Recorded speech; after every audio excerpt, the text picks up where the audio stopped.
Day 10, Genesis 28, 29, and 30. So Isaac called for Jacob and blessed him and commanded him, "Do not marry a Canaanite woman. Go at once to Padan Aram, to the house of your mother's father Bethuel. Take a wife for yourself there from among the daughters of Laban, your mother's brother. May God Almighty bless you and make you fruitful and increase your numbers until you become a community of peoples. May he give you and your descendants the blessing given to Abraham, so that you may take possession of the land where you now live as an alien, the land God gave to Abraham." Then Isaac sent Jacob on his way, and he went to Padan Aram, to Laban, son of Bethuel the Aramean, the brother of Rebekah, who was the mother of Jacob and Esau. Now Esau learned that Isaac had blessed Jacob and sent him to Padan Aram to take a wife from there, and that when he blessed him, he commanded him, "Do not marry a Canaanite woman," and that Jacob had obeyed his father and mother and had gone to Padan Aram. Esau then realized how displeasing the Canaanite women were to his father Isaac, so he went to Ishmael and married Mahalath, the sister of Nebaioth, the daughter of Ishmael, son of Abraham, in addition to the wives he already had. Jacob left Beersheba and set out for Haran. When he reached a certain place, he stopped for the night because the sun had set. Taking one of the stones there, he put it under his head and lay down to sleep.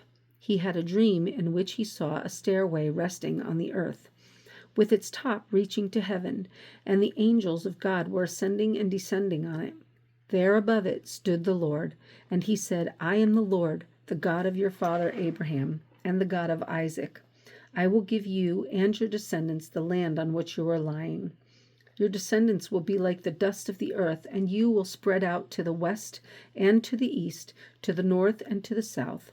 All peoples on earth will be blessed through you and your offspring. I am with you and will watch over you wherever you go, and I will bring you back to this land. I will not leave you until I have done what I have promised you." When Jacob awoke from his sleep, he thought, "Surely the Lord is in this place, and I was not aware of it." He was afraid and said, "How awesome is this place! This is none other than the house of God. This is the gate of heaven." Early the next morning, Jacob took the stone he had placed under his head and set it up as a pillar and poured oil on top of it. He called that place Bethel, though the city used to be called Luz. Then Jacob made a vow, saying, "If God will be with me and will watch over me on this journey I am taking, and will give me food to eat and clothes to wear, so that I may return safely to my father's house, then the Lord will be my God, and this stone that I have set up as a pillar will be God's house, and of all that you give me, I will give you a tenth." Then Jacob continued on his, Genesis 29. Then Jacob continued on his journey and came to the land of the eastern peoples. There he saw a well in the field with 3 flocks of sheep lying near it because the flocks were watered from that well. The stone over the mouth of the well was large. When all the flocks were gathered there, the shepherds would roll the stone away from the well's mouth and water the sheep. Then they would return the stone to its place over the mouth of the well. Jacob asked the shepherds, "My brothers, where are you from?" "We're from Haran," they replied. He said to them, "Do you know Laban, Nahor's grandson?" "Yes, we know him," they answered. Then Jacob asked them, "Is he well?" "Yes, he is," they said. "And here comes his daughter Rachel with the sheep." "Look," he said, "the sun is still high. It is not time for the flocks to be gathered. Water the sheep and take them back to pasture." "We can't," they replied, "until all the flocks are gathered and the stone has been rolled away from the mouth of the well. Then we will water the sheep." While he was still talking with them, Rachel came with her father's sheep, for she was a shepherdess. When Jacob saw Rachel, daughter of Laban, his mother's brother, and Laban's sheep, he went over and rolled the stone away from the mouth of the well and watered his uncle's sheep. Then Jacob kissed Rachel and began to weep aloud. He had told Rachel that he was a relative of her father and a son of Rebekah. So she ran and told her father. As soon as Laban had heard the news about Jacob, his sister's son, he hurried to meet him. He embraced him and kissed him and brought him to his home. And there Jacob told him all these things. Then Laban said to him, "You are my own flesh and blood." After Jacob had stayed with him for a whole month, Laban said to him, "Just because you are a relative of mine, should you work for me for nothing? Tell me what your wages should be." Now Laban had 2 daughters. The name of the elder daughter was Leah. The name of the younger was Rachel. Leah had weak eyes, but Rachel was lovely in form and beautiful. Jacob was in love with Rachel and said, "I'll work for you 7 years in return for your younger daughter Rachel." Laban said, "It is better that I give her to you than some other man. Stay here with me." So Jacob served 7 years to get Rachel, but they seemed like only a few days to him because of his love for her.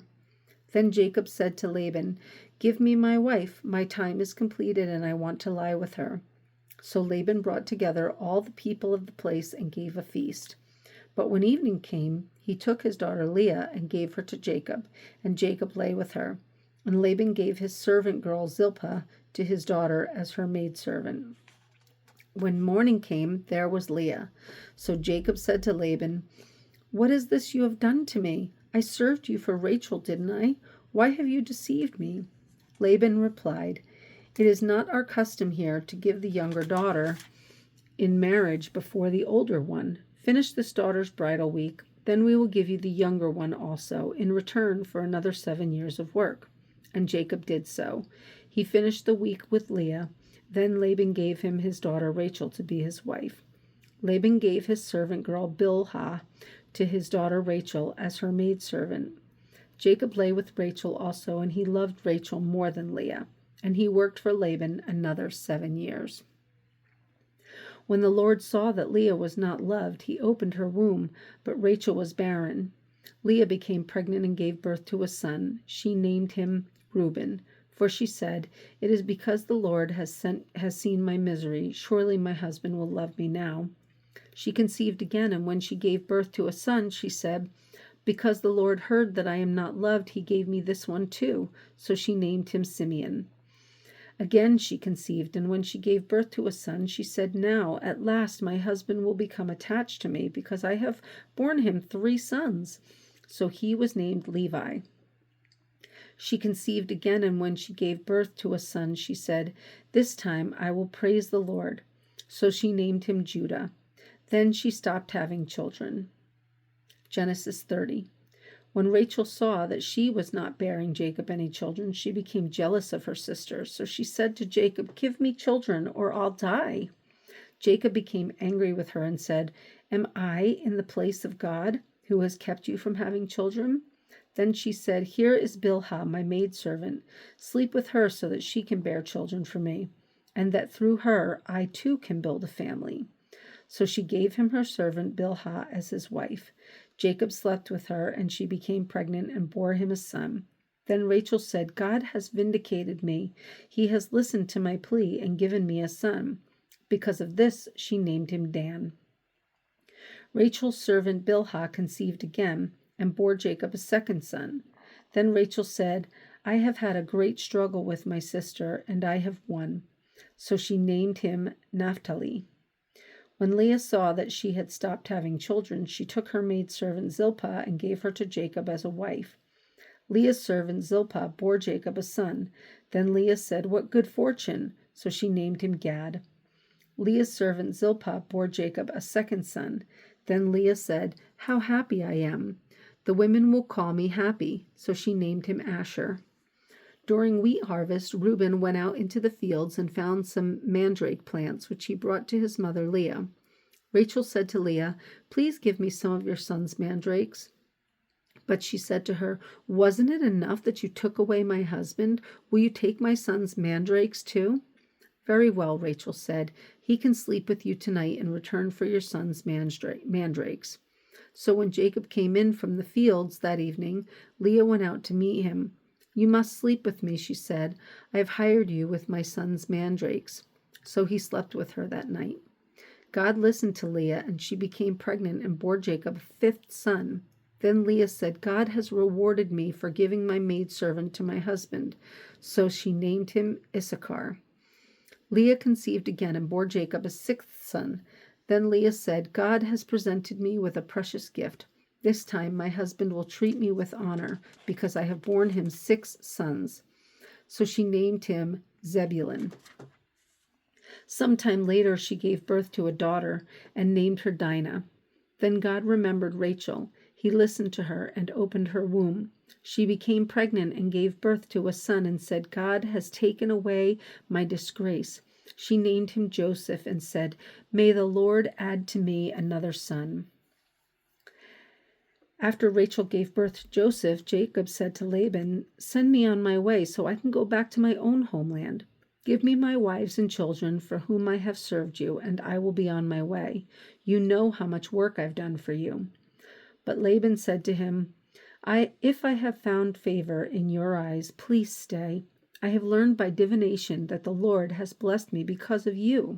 He added, Name your wages and I will pay them. Jacob said to him, You know how I have worked for you, and how your livestock has fared under my care. The little you had before I came has increased greatly, and the Lord has blessed you wherever I have been. But now, when may I do something for my own household? What shall I give you? He asked. Don't give me anything, Jacob replied, but if you will do this one thing for me, I will go on tending your flocks and watching over them. Let me go through all your flocks today and remove from them every speckled or spotted sheep, every dark-colored lamb, and every spotted or speckled goat. They will be my wages, and my honesty will testify for me in the future whenever you check on the wages you have paid me. Any goat in my possession that is not speckled or spotted, or any lamb that is not dark-colored, will be considered stolen. Agreed, said Laban. Let it be as you have said. That same day he removed all the male goats that were streaked or spotted, and all the speckled or spotted female goats, all that had white on them, and all the dark-colored lambs, and he placed them in the care of his sons. Then he put a 3-day journey between himself and Jacob, while Jacob continued to tend the rest of Laban's flocks. Jacob, however, took fresh-cut branches from poplar, almond, and plane trees and made white stripes on them by peeling the bark and exposing the white inner wood of the branches. Then he placed the peeled branches in all the watering troughs so that they would be directly in front of the flocks when they came to drink. When the flocks were in heat and came to drink, they mated in front of the branches, and they bore young that were streaked or speckled or spotted. Jacob set apart the young of the flock by themselves, but made the rest face the streaked and dark-colored animals that belonged to Laban. Thus he made separate flocks for himself and did not put them with Laban's animals. Whenever the stronger females were in heat, Jacob would place the branches in the troughs in front of the animals, so they would mate near the branches. But if the animals were weak, he would not place them there.